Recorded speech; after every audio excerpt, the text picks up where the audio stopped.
So এখন হচ্ছে মানে যে কারিটা আছে ওটা আমার খেতে ভালো লাগছে না, তো আমি ভাবলাম যে কিছু একটা চাটনি টাইপের হলো অথবা ভর্তা টাইপের হলো ভালো হয়। এটা কিন্তু ভর্তা না, মানে লাইক এটাকে কি বলবো, মানে এটা কাইন্ড অফ হচ্ছে মানে ভর্তার মতোই আর কি, নট লাইক ভর্তা হোয়াট এভার।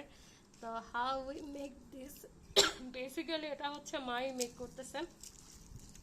আর এটা কিভাবে, এটা প্রথমে মূলা হচ্ছে একটু ছোট ছোট করে কুচি করে কেটে নেওয়া হয়েছে। তা আমার একটু কাশি হচ্ছে, যেহেতু এই মরিচগুলো ফ্রাই করলে একটা ভালো স্মেল হয়, সাথে কিন্তু অনেক বেশি কাশিও হয়, whatever, sorry, I can maintain ইট।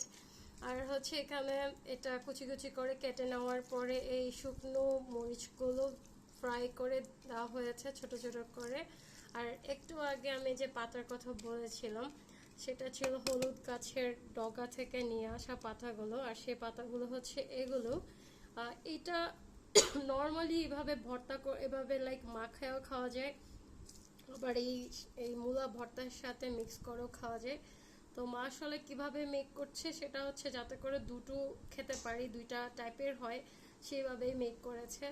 তো একটু পরে আমি এটা রাইসের সাথে টেস্ট করে দেখব, দেন জানিয়ে দেবো আসলে কেমন ছিল, হোয়াট ওয়াজ দ্য টেস্ট।